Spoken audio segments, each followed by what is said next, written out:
नमस्कार. श्री स्वामी समर्थ सर्वांना. आजच्या व्हिडिओमध्ये तुम्हा सगळ्यांचं खूप खूप स्वागत आहे. स्वामी तुम्हा सगळ्यांना कायम सुखी ठेवो ही स्वामीचरणी प्रार्थना करते आणि आजच्या व्हिडिओला सुरुवात करते. तर व्हिडिओ असा आहे की आता उद्या आहे बुधवार, तर उद्या आहे अपरा एकादशी. एकादशी जी आहे तर त्या एकादशीला आपण उपवास करत असतो. तर प्रत्येक वेळी प्रत्येकाच्या घरामध्ये काही ना काही समस्या ह्या उद्भवतच असतात. त्यावेळेस आपण बऱ्याच सेवा उपाय करत असतो. पण एकादशी हा अत्यंत पवित्र दिवस मानला जातो. म्हणून मग एकादशीच्या दिवशी आपण जर काही सेवा उपाय केले तर त्याचं फळ आपल्याला नक्की मिळत असतं. तर बऱ्याच वेळा आपल्या घरामध्ये कोणत्या ना कोणत्या तरी समस्या ह्या निर्माण होत असतात. तर त्या समस्यांवरती उपाय म्हणून आपल्याला तुळशी मातेला एक उपाय करायचा आहे. तर त्याबद्दलचीच माहिती आपण आजच्या व्हिडिओमध्ये घेणार आहोत. तर व्हिडिओ शेवटपर्यंत बघा, म्हणजे तुम्हाला माहिती पूर्णपणे समजेल. व्हिडिओ आवडला तर व्हिडिओला लाईक करा, चॅनलवर नवीन असाल तर सबस्क्राईब करा, व्हिडिओला हाईप करायला विसरू नका. बऱ्याच वेळा काय होतं की आपण एकादशीचा उपवास करत असतो. उपवास करण्याबरोबरच आपण काही सेवा ह्या आपल्याकडून घडत नसतात. ज्यावेळेस आपण उपवास करत असतो त्यावेळेस आपल्याला मग सेवा पण करणे तेवढेच महत्त्वाचे आहे. आता कधीकधी जरी आपण उपवास नाही केला तरी आपण सेवा म्हणा किंवा उपाय म्हणा करू शकतो. तर त्यावेळेस आपल्याला काय करायचं आहे, आता तुळशी माता ही माता लक्ष्मीचं दुसरं रूप मानले जाते. त्यामुळे आता आपल्या घरामध्ये जर पैसा येत असेल आणि तो आलेला पैसा कुठे खर्च होतो हे समजत नसेल किंवा घरामध्ये पैसा टिकून राहत नसेल तर त्यावेळेस आपल्या घरामध्ये आपण असे काही उपाय केल्यानंतर आपल्या घरामध्ये चहूबाजूने पैसा येत असतो आणि आपल्या सगळ्या समस्या ज्या आहेत घरातील तर त्या सगळ्या समस्या मग दूर होतात. त्यासाठी मग आपल्याला सकाळी लवकर उठायचं आहे. आता एकादशीचा दिवस म्हटल्यानंतर आपण दरवाजापुढे म्हणा किंवा घरामध्ये पाणी शिंपडत असतो. तर ते पाणी शिंपडत असताना त्या पाण्यामध्ये आपल्याला काय करायचं आहे, थोडंसं खडा मीठ टाकायचं आहे. कारण की खडा मीठ जे आहे तर ते नकारात्मकता शोषून घेण्याचं काम करत असतं. घरामध्ये जर नकारात्मकता असेल तर त्यावेळेस मग त्या घरामध्ये माता लक्ष्मी ही टिकून राहत नसते. आता हे तर सगळ्यांना माहिती आहे, ज्या ठिकाणी नकारात्मक वातावरण असेल तिथे माता लक्ष्मी ही स्थिर राहत नाही. त्यामुळे घरातील वातावरण आपल्याला अगोदर पवित्र करायचं आहे, नकारात्मकता घालवायचं आहे. त्यासाठी जे आपण पाणी शिंपडणार आहोत त्या पाण्यामध्ये खडा मीठ टाकायचं आहे. ते पाणी मग घराबाहेर शिंपडायचं आहे, घरामध्ये पाणी शिंपडायचं आहे. किंवा मग तुम्ही फरशी वगैरे पुसत असाल तर त्या फरशी पुसण्याच्या पाण्यामध्ये पण खडा मीठ टाकून तुम्ही फरशी पुसू शकता. त्यानंतर काय करायचं आहे की दरवाजाच्या बाहेर छोटीशी का असेना रांगोळी काढायची आहे.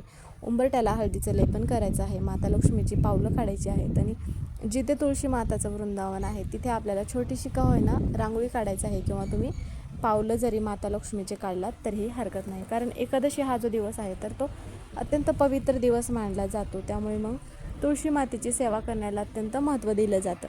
आता तुळशी मातेची सेवा करण्याबरोबरच आपल्याला काही उपाय पण करायचा आहे. तर त्यासाठी मग आपल्याला काय करायचं आहे, सगळ्यात अगोदर देवपूजा करून घ्यायचं आहे. देवपूजा करत असताना आता तुमच्याकडे भगवान विष्णूंची मूर्ती असेल तर एका तामणामध्ये घ्यायचं आहे. जर मूर्ती नसेल तर हरकत नाही, मग तुम्ही त्यावेळेस बाळकृष्णाची मूर्ती घेऊ शकता किंवा मग तुम्ही श्री स्वामी समर्थ यांची मूर्ती घेतला तरीही चालेल.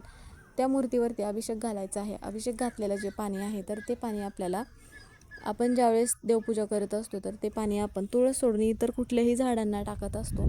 पण हे जे पाणी आहे तर इतर कुठल्याही झाडांना न टाकता त्यावेळेस काय करायचं आहे, घरातील प्रत्येक व्यक्तींनी तीर्थ म्हणून ते पाणी आपल्याला प्यायचं आहे. आणि त्यानंतर थोडंसं जे पाणी राहिलं असेल तर ते घरामध्ये सगळीकडे शिंपडायचं आहे. यामुळे काय होईल की घरातील जी नकारात्मकता आहे तर ती नकारात्मकता दूर होत असते. तर अशा पद्धतीचा आपण जर प्रत्येक एकादशीला असा खडा मीठ वगैरे टाकून किंवा मग जे आपण भगवान विष्णू म्हणा किंवा बाळकृष्णाच्या मूर्तीवरती अभिषेक घातलेलं पाणी तीर्थ म्हणून जर आपण पिल्यानंतर घरातील हळूहळू का होईना ज्या समस्या आहेत तर त्या दूर होण्यासाठी मदत होत असते. त्यानंतर काय करायचं आहे, देवपूजा करून घ्यायचं आहे. भगवान विष्णूंना पिवळ्या रंगाची फुलं अर्पण करायचं आहे. मग तुम्ही एखादं फळ वगैरे ठेवू शकता, कारण की एकादशी असल्यानंतर उपवास असतो त्यामुळे मग नैवेद्य वगैरे देवांना चालत नाही.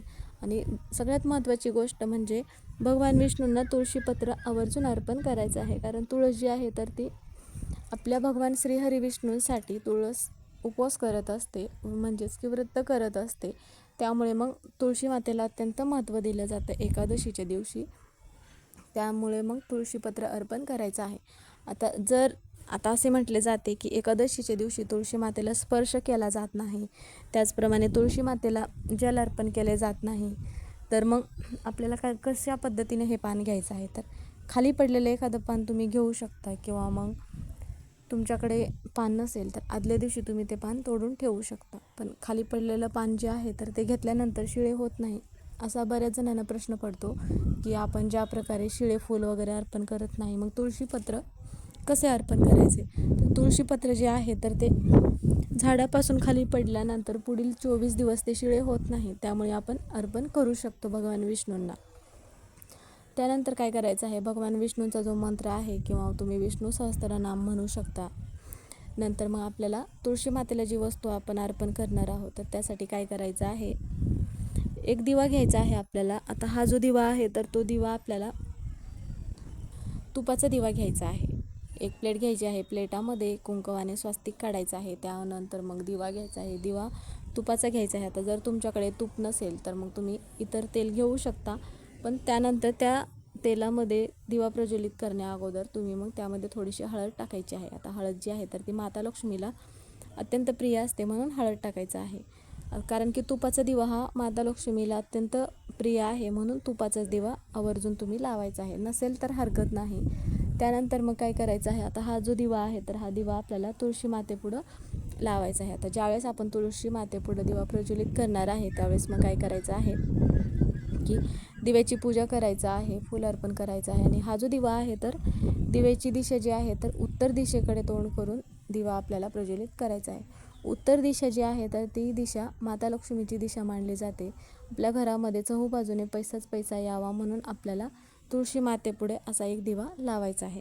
आता तुळशी मातेला जी वस्तू आपण अर्पण करणार आहे तर त्यामध्ये काय करायचं आहे, आपल्याला गोमती चक्र जे असते तर ते आपल्याला घ्यायचं आहे. एक देवपूजेतलं वस्त्र घ्यायचं आहे आणि ते वस्त्र आपल्याला त्यामध्ये गोमती चक्र ठेवायचं आहे. थोडेसे अखंड तांदूळ ठेवायचे आहेत.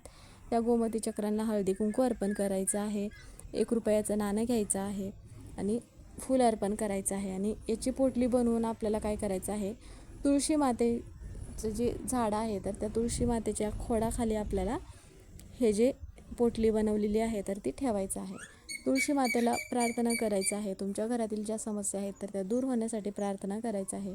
घरामध्ये पैसा टिकून राहत नाही, जे पण काय असेल त्याबद्दल तुळशी मातेला सांगायचं आहे आणि तुमची इच्छा पूर्ण होण्यासाठी प्रार्थना करायचं आहे. तिथे बसून मग आपल्याला माता लक्ष्मीचा ओम नमो भगवते वासुदेवाय नमः हा मंत्र 108 वेळा म्हणायचा आहे. किंवा मग तुम्ही भगवान विष्णूंचा कोणता मंत्र म्हणू शकता, किंवा माता लक्ष्मीचा ओम महालक्ष्मी नमः किंवा महालक्ष्मी अष्टक म्हटलात तरीही चालेल. आता यापैकी तुम्हाला जो मंत्र येत असेल तो मंत्र म्हटलात तरी हरकत नाही. त्यानंतर ती जी पोटली आहे तर आपल्याला तिथेच ठेवायचं आहे आणि दुसऱ्या दिवशी तिथून ती पोटली उचलायची आहे आपल्याला. आणि तुमच्या घरामध्ये पैसा यावा म्हणून तुम्ही तिजोरीमध्ये ही पोटली ठेवू शकता. किंवा तुमचा एखादा व्यवसाय आहे तर व्यवसायामध्ये प्रगती होत नसेल तर तिथे ही पोटली तुम्ही ठेवू शकता. तर अशी ही वस्तू तुळशी मातेला अर्पण केल्यानंतर तुमच्या घरातील सगळ्या समस्या दूर होतात. घरामध्ये चहूबाजूने पैसाच पैसा येत असतो. आणि तुळशी मातेला आवर्जून तुम्ही 7 किंवा 11 प्रदक्षिणा घालायच्या आहेत. प्रदक्षिणा घालण्यासाठी जागा नसेल तर तुम्ही स्वतःभोवती पण प्रदक्षिणा घालू शकता. तर अशा पद्धतीचा हा जो उपाय आहे तर हा उपाय तुम्ही त्याचबरोबर सेवा, मंत्र, स्तोत्र केल्यानंतरच मग आपल्या घरामधील समस्या ह्या दूर होत असतात. तर तुम्हाला व्हिडिओ समजलाच असेल की कशा पद्धतीचा हा उपाय आहे, कोणती सेवा करायची आहे. तर व्हिडिओ इथेच संपला. व्हिडिओ कसा वाटला कमेंट करून नक्की सांगा. कमेंटमध्ये श्री स्वामी समर्थ हे लिहायला विसरू नका. व्हिडिओ पूर्ण बघितल्याबद्दल धन्यवाद.